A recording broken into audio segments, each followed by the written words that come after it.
Hello class. In this video I'm going to talk about Marianne Warren's argument in favor of the moral permissibility of abortions. So she argues for a contrary position that Don Marquis argued for. Marquis argued that in almost every case abortion is morally impermissible. Marianne Warren argues that in almost every case there's nothing morally wrong with having an abortion. Okay, and her argument for this is fairly simple and straightforward, in much the same way that Don Marquis's argument was fairly simple and straightforward. Warren argues that fetuses are not persons, and because they're not persons, there's nothing wrong with killing them, therefore there's nothing wrong with getting an abortion.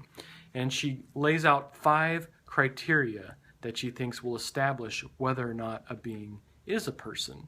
She argues that fetuses meet 0 of these criteria, rendering it thus not a person and making it such that abortions are not morally wrong. Okay, so you're probably all very aware of the standard pro-life and pro-choice arguments that go something like the following. On the pro-life side, people will argue that it's always wrong to kill an innocent person. Fetuses are innocent people, therefore abortions, which involve killing fetuses, are morally wrong.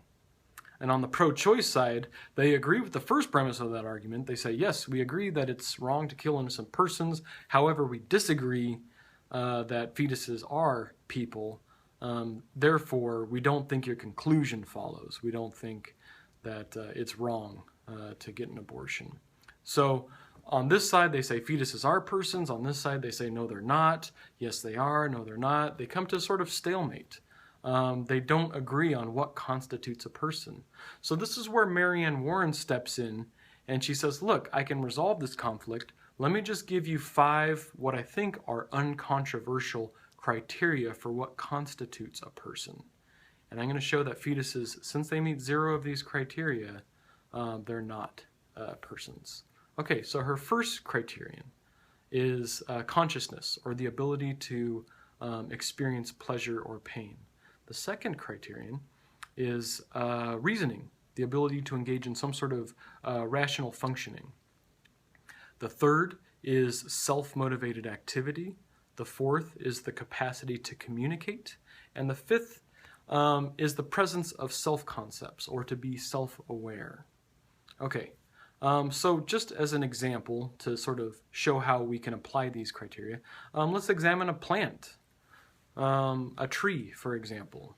Can a tree feel pleasure or pain? Is a tree conscious? Well, they don't even have a central nervous system, so I think it's safe to say that trees are not conscious.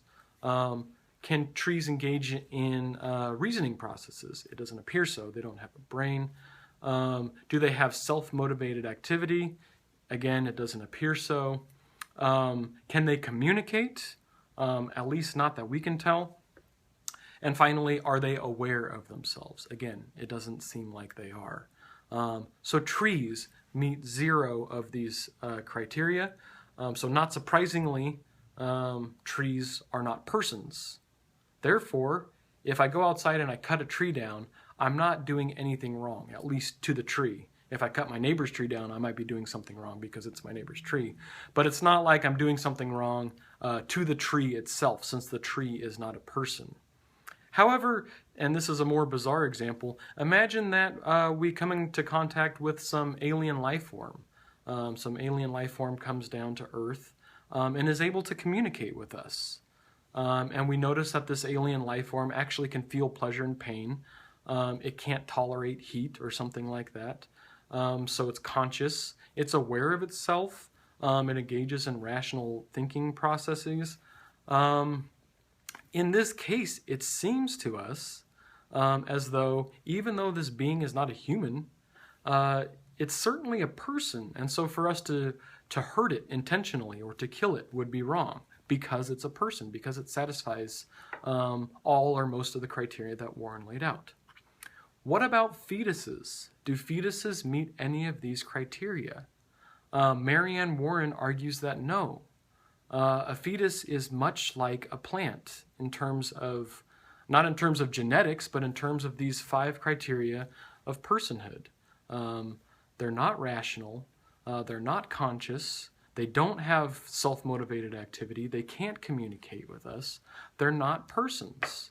And because they're not persons, to terminate their life would not be morally impermissible. So that's Marianne Warren's argument. She says that because fetuses do not meet any of the criteria that she lays out, they are not persons, and thus killing them would not be morally wrong. Now, if you disagree with Warren, you're going to have to say that either, contrary to what she claims, a fetus does meet some or all of these criteria, or there's some additional criterion that she didn't indicate that's important for personhood. Okay, let me know if you have any questions. Thank you.